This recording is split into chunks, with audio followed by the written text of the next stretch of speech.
Hello, Fifi here. Not sure if this is going to actually go out because I've been having no end of problems with Facebook, technology in general, so we shall see. I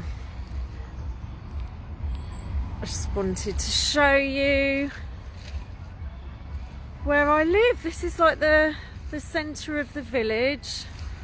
Got the village green, looking very autumnal now.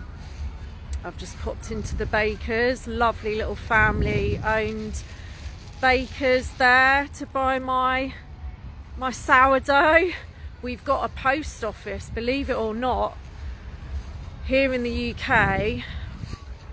Actual post offices that aren't just franchises are very rare these days, and they're another kind of focal point of communities, always have been. We've got a little foodie fair thing on today. These happen about once a month, I think. And just a little bit further down, which you can't see, hi John, is our local pub, which me and Mr. Fifi do frequent. We're not big drinkers or anything, but we like to go up there for something to eat. Lovely people running it, got all the regulars in there. And if you've been following the news here in the UK, it's now the wisdom of the government, because they're just so concerned for our health all the time. Bless them, bless Keir. You can no longer smoke outside the pub. It's not enough to not be able to smoke indoors any longer, which, to be honest, I think that's fair enough, you know. It's one thing to be in an enclosed space breathing in lots of toxic fumes, but no, apparently we need to be going a step further and banning smoking outside as well. So this would be pubs, outside pubs, parks, various other public spaces. Now, on the surface of it, this might seem fairly innocuous, you know, what's the big deal, especially for non-smokers, of which I am one. But actually, when you dig a little bit deeper, you can see it's just yet another attack on our communal gathering spaces. You know, this is a big deal for people who smoke. This is going to send them away from the pubs in droves, which is by design. They've been in the sights of the powers who should not be for some time. We lost innumerable pubs and inns and taverns through lockdowns. You know, they closed their doors and were not able to open them again, but they kind of rallied a bit, you know. And they've still been going, and of course that couldn't be allowed to slide. So here we go, you know. And it's not just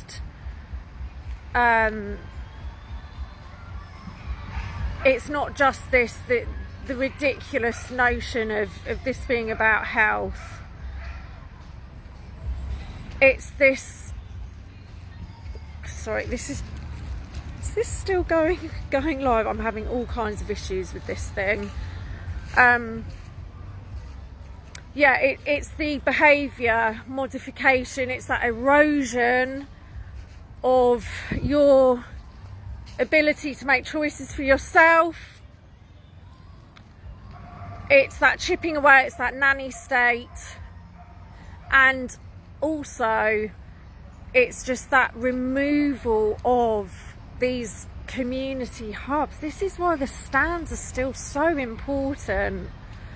To be meeting, to be actually physically connecting with people is something that they absolutely do not want. They've conditioned people through the lockdowns to get very used to being isolated within your homes, and for your contact, your point of contact, to be online, for it to all be taking place online. As long as you're at home, working from home too, all of this, shopping from home, just gradually removing you from your community, from your daily life that would involve being out and amongst people. Yeah, Rod, it's all about control. It's exactly what this is. So it's why I'm on my high horse about it, and thankfully quite a lot of people are too. I mean, the irony of a government who is complicit in spraying us like bugs, destroying our food system, destroying our water from above, adding chemicals themselves. We've got food that can barely be called food. It's so highly processed. You've got the organic whole foods, prohibitively expensive for the overwhelming majority of people. We're surrounded by 5G towers that are zapping us 24/7. It's all about health, right? Can't have people smoking outside in the open air. It's all about health. And the push for social anxiety to be the norm, for people to not want to be out there. You know, I say it all the time myself about running away, escaping from society, but you know, in reality, that is what they want, is for us to all feel that way, so we do feel safer and more comfortable just shut up at home, and they'll push that to the ends of the earth. It's the end goal,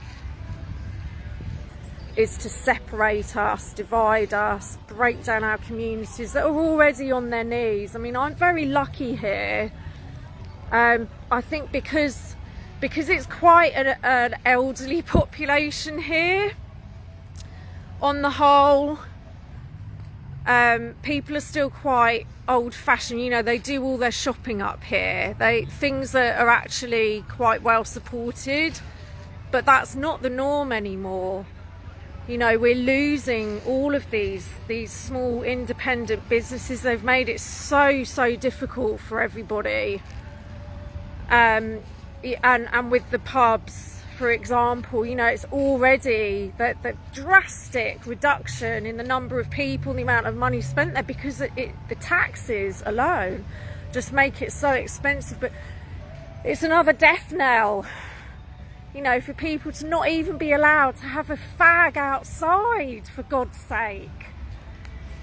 And who's going to police this? It's just madness. It's madness. But yeah, I just thought I'd hop on and say my say my piece before I nip down to the library to get my old-fashioned books off the shelves to take away with me camping. We are escaping the insanity, hopefully, for a week in the wilds of Wales again. But yeah, there we go. Hope you're all doing well, and yeah, we'll speak to you soon. Hopefully this will actually go out. I don't know. There's a lot of sabotage going on here at the moment, but take care. Sending lots of love. We'll hopefully be in touch again soon. Take care. Peace.